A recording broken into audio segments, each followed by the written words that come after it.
مين فينا ما بيحبش الناجتس؟ الكبار والصغيرين بيحبوا الناجتس وعلى طول بنطلبها من بره. ايه رأيكم لو عملناها النهاردة في البيت بطريقة سهلة جدا وبسيطة، والمقادير مظبوطة جدا جدا، ولو انتي جربتيها مش هتبطلي تعمليها. لو انتي اول مرة تشوفيني ياريت تشتركي في القناة، ولو عجبك الفيديو ما تنسيش اللايك والشير، ويلا بينا نبدأ.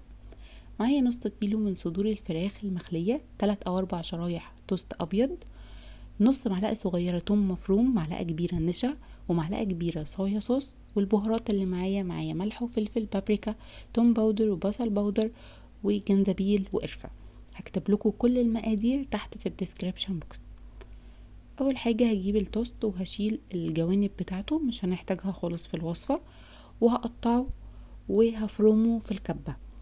عايزين نفرمه ناعم جدا بالشكل ده كده. هطلعه احطه في بولة واخليه على جنب، وهبدأ ان انا افرم الفراخ.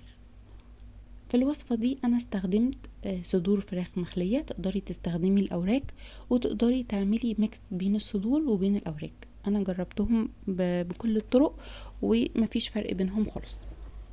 الكبة بتاعتي كانت صغيرة ففرمت الكمية على مرتين، تقدري تفرميها على مرة واحدة لو الكبة بتاعتك هتسع. فرمت الفراخ وهحطها على التوست اللي احنا فرمناه، وهحط عليها النشا والصويا والثوم المفروم، وحطيت كمان كل البهارات اللي عندي. هقلب بقى المكونات دي مع بعض كويس جدا لحد ما يختلطوا مع بعض بالشكل ده كده. وبعد كده هرجع ان انا اخدهم افرمهم تاني في الكبة علشان يعملوا زي عجينة. برضو الكبة بتاعتي مش هتقضي الكمية كلها مرة واحدة، ففرمتها على مرتين. هنا بقى عايزة اوريكم حاجة مهمة اوي. لما هنفرم الفراخ هنلاقي الانسجة البيضة دي ظهرت، دي لازم تشيليها لان هي مش هتبقى حلوة خالص لو طلعت في اي قطعة من قطع الناجتس. فلازم تتأكدي ان مفيش خالص في العجينة بتاعتك الانسجة دي، فهتبدأي تعجنيها كويس قوي بايديكي بالشكل ده عشان اي حاجة من الانسجة البيضة دي تشيليها. بس كده انا عجنتها كويس وتأكدت ان هي مفيهاش اي حاجة. هبدأ بقى ان انا اجيب صينية، وهحط فيها شوية من الزيت كده، وهمسح الصينية كلها بزيت، وهنزل فيها بقى بالعجينة اللي احنا عملناها، وهبدأ ان انا اشكلها. يعني يفضل ان احنا نحاول نعمل شكل متساوي علشان بعد كده في التقطيع يطلع لي اشكال كويسة. هاخد الصينية واحطها في الفريزر لمدة ساعة، وهجهز التغطية بتاعتي. عندي معلقة كبيرة من النشا، ربع كوباية من الدقيق، وربع كوباية من اللبن، وملح وفلفل، وبيضاية. في بولة بقى هنزل بالبيضة اضربها كويس قوي، بعد كده انزل بالنشا والدقيق واللبن والملح والفلفل. انا عايزة اعمل خليط سايل شوية، ما يبقاش متماسك بالشكل ده كده. هفضل اقلب فيه لحد ما الدقيق والنشا دوبوا خالص. البقسماط بقى هستخدم بقسماط ناعم، والتركه بتاعتي ان انا استخدمت الدوريتوس. هفرمه كويس قوي في الكبه وهنزله على البقسماط وهقلبه مع البقسماط، وده حقيقي بيدي طعم حلو جدا جدا للناجتس. اتمنى ان انتوا تجربوه وتقولوا لي رايكم في الكومنتس. بعد ساعه بقى طلعت العجينه بتاعت الفراخ اللي انا عملتها. هبدأ ان انا اساوي كده الشكل بتاعها علشان انا عايزة اعمل مربعات صغيرة متساوية. تقدري تعملي الشكل اللي انتي حباه، بس انا بالنسبة لي بحب دايما ان انا اعملها بالشكل ده. فقطعت الجوانب اللي هي مش متساوية دي وخليتها على جنب، وهقول لكم دلوقتي هعمل بيها ايه. وهبدأ بقى ان انا اقطع الناجتس. قطعي طبعا الحجم اللي انتي تفضليه والشكل اللي انتي تفضليه. انا بالنسبة لي بحب اقطعها كده.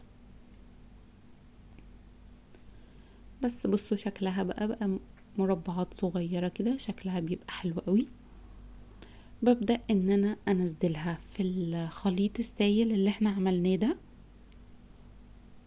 واتأكد ان هي اتغلفت بيه كله. افضل اقلبها كده لحد ما تتغلف بيه كله، وبعد كده انزلها في البقسماط والدوريتوس، واطبطب عليها كده بايديا بالراحة علشان يمسك البقسماط فيها، وفي نفس الوقت اخلي بالي ان الشكل بتاعها يفضل مظبوط ما يبصش مني.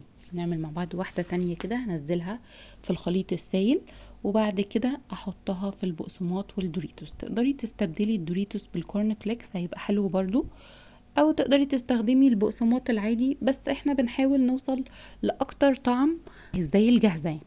بصوا بقى الاشكال اللي انا عملتها بالجوانب اللي انا شلتها. عملت القلوب الصغيرة دي والدواير دي، البنات كانوا مبسوطين بيها جدا. نيجي بقى للتسوية. بسويها في زيت غزير سخن على درجة حرارة هادية. زيت غزير سخن على درجة حرارة هادية. بنزل القطعة، لازم تتشمع لمدة 3 أو 4 ثواني كده، وبعد كده ببدأ ان انا اقلبها على الناحيتين. ما سيبهاش ابدا تستوي على جنب واحد علشان تاخد لون حلو من الناحيتين. بتاخد بالظبط دقيقتين في التسوية، ما تغيبش عن عينك علشان ما تتحرقش. وبطلعها وهي لونها ذهبي حلو كده. اللي ساعد طبعا ان اللون بتاعها يبقى مظبوط الدوريتوس، فرق معايا جدا. بجد هي وصفة حلوة جدا وسهلة وبسيطة وكمان طعمها حلو. قدميها بقى جنب اي صوص انتي تحبيه. انا عملت كاتشب على مستردة كده، البنات بيحبوها. تعالوا بقى ندوق واحدة مع بعض.